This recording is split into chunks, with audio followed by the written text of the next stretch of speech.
こんにちは、ちゃんよあです。今日はちょっとエッチな質問に答えていきたいと思います。よあちゃんはどんなエッチが舞いますか？舞いますか？好きかってこと？相手が喜んでる姿を見るのが好きですね。なんか気持ちよさそうにしてるのを見るのが好きです。自分でおっぱいせれますか？やったことないです多分届くんじゃないかな。わかんないけど多分届くと思います。貧乳好きを巨乳好き過去依存症に変えてしまったことはありますか？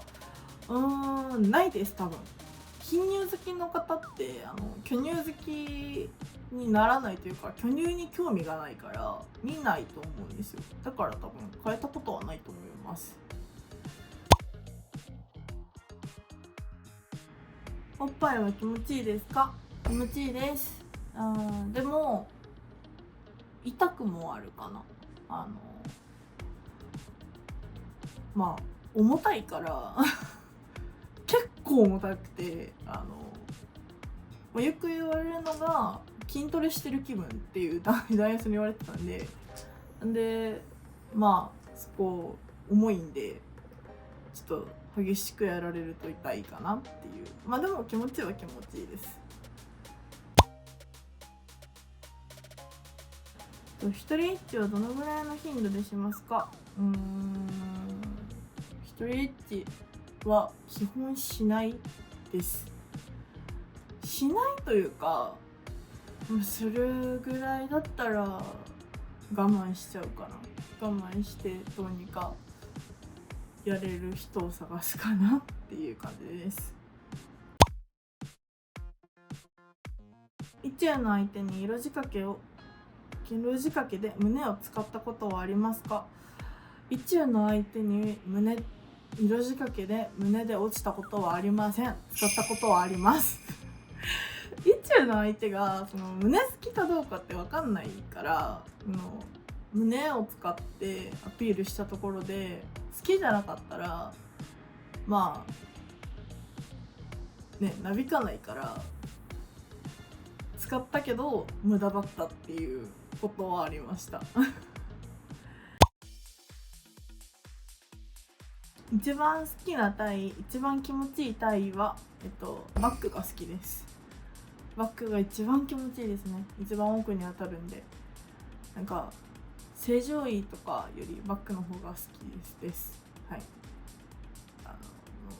ちょっと変わってるかもしれないんですけどバックの方が好きです。何したらそんなにおっぱい大きくなるんですか？遺伝です確実に遺伝です。私の場合は親の遺伝じゃなくて覚醒遺伝、おばあちゃんからの遺伝なんでその太ったら増えるし痩せても落ちないって感じになってます。プライベートエッチしますか？します。しないとやってられませんプライベートエッチはしてます。いつからおっぱい大きくなりましたか？わかんない。なんか小学校高学年ぐらいから大きいのかなって思ってて、で中学で大きいなって思って、高校生の時に下着買いに行ったらこのサイズはこのお店に売ってないよって言われたっていう感じですねなんで多分中学ぐらいから成長したのかなって思います。男性のどこにエロスを感じますか？筋肉。肩の特に肩から上腕二頭筋とか胸元上半身の筋肉強そうじゃないですか。そこにぶら下がりたいなんかそこが好きですね。もうエロいなって思います。包茎についてどう思いますか？向けてるのが好きですか？新生包茎は嫌だけど火星包茎は別に気にしならないです。はい、向けてても向けてなくてもいいです。新生包茎の方は病院に行って向けましょう。行為をやる上で絶対にすることや大切にしていることはありますか？コンドームをつけることと、絶対性病検査をすることこれは、仕事関係なくプライベートでも性病検査を絶対することとコンドームは絶対つけることかな。じゃないと望まない妊娠だったりとか病気だったりとかもらったりしちゃうかもしれないから、そこは大事にしていきたいですね。男性のアンダーヘアはありなし？ちゃんとした脱毛だったらアンダーヘアなくてもいいんだけど、自分で剃ってる人はアンダーヘアありの方がいいと思う。チクチクして痛いからあれってアンダーヘアはなしにするんであれば脱毛、自分で処理するんだったらありのままの方がいいと思います。今まで挿入よりパイ釣りがメインで発射する元彼などいましたか？いや、基本的には挿入だったと思う。パイ釣りはパイ釣りでやるし、みんな好きでやってたんだけど、発射はやっぱり挿入が多かったですね。パイ釣りで出ちゃったけど、2回目挿入とかそんな感じですね。今まで一番ハードだった撮影、吊るされてろうそく垂らされたことかな。本当になんかもうだいぶ前のやつなんですけど、縄で吊るされて撮影しました。そしてろうそくを垂らされるっていう撮影があったんですけど、それですかね。の AV の撮影でもう一度やりたいプレイとかありますか？楽しかったのは多分メカメピ入れないとあれなんだけど、ああいう演技物特撮ヒーローのパロディ系はすっごい楽しかったですね。あれはもう一回やりたいなって思ってましたね。早漏か治療だったらどっちが好き？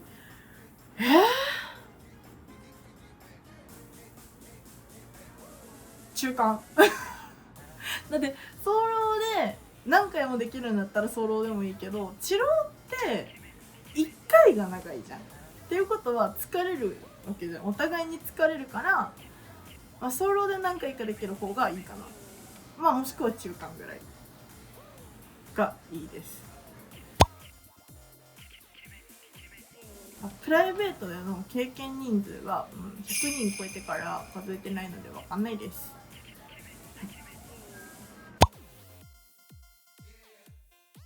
好きなエッチのシチュエーションは好きなエッチのシチュエーション好きなエッチのシチュエーションお互いほろ酔いでなんかこうなんて言ったらいいんだ、そういうつもりじゃなかったのに不意に始まるみたいなシチュエーションが好きかな。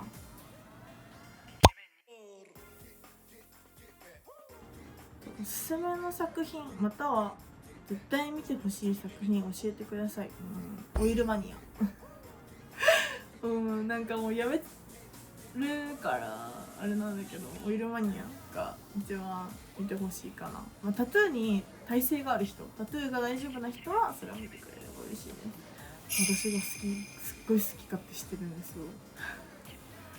男優さんのことを何に一つ考えないで私が好きなようにやってるんで結構面白いと思います。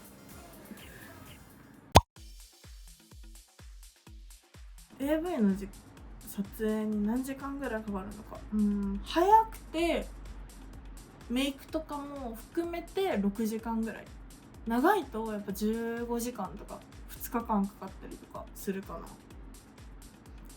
っぱりこだわりがあるメーカーさんだとやっぱここもう一回撮り直しとか、こうやってここはこうでとか結構あるんで、そういう風なのはあるから、長いと本当に長いかな。短いと本当に6時間とかで終わるんだけど、一番長かったのは朝5時集合で終わったのが深夜の3時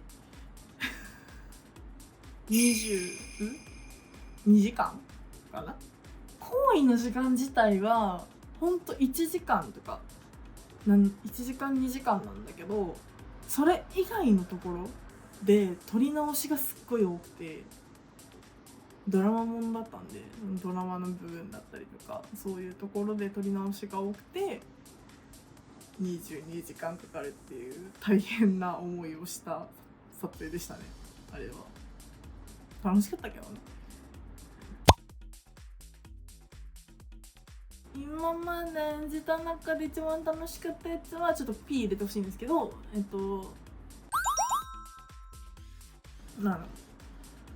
ワンダーウーマンっていうアメコミのパロディ AV はすっごい楽しかったですね。アクションやったりとか、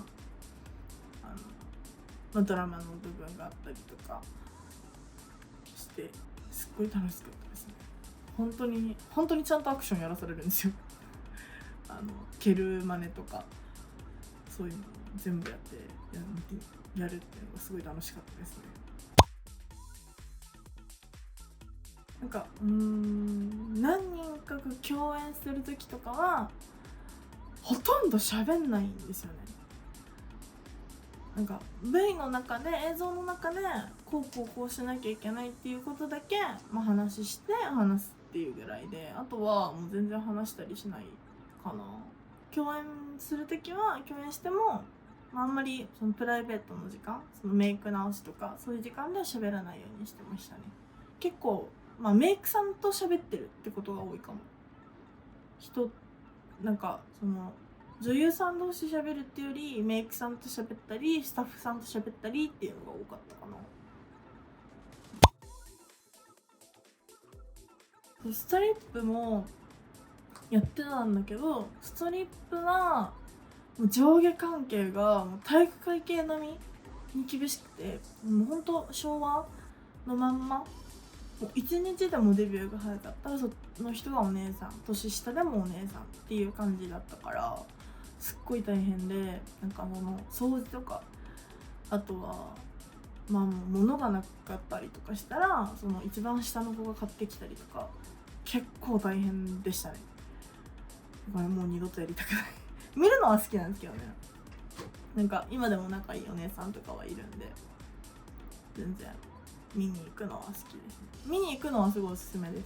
ストリップはすごい綺麗なお姉さんがいっぱいいるし、あとはそのエロいだけじゃなくて芸術なんで、あれは本当におすすめですね。ぜひ見に行ってください。ロック座に。これで、エッチな質問は終わりでしたよかったら質問をお待ちしております。インスタの、質問のところかコメント欄にて質問を待ってます。よろしくお願いします。でまずそのチケットの買い方なんですけど、 B リーグのチケットサイトにて、行きたいチームのチケットをまず選びます。そして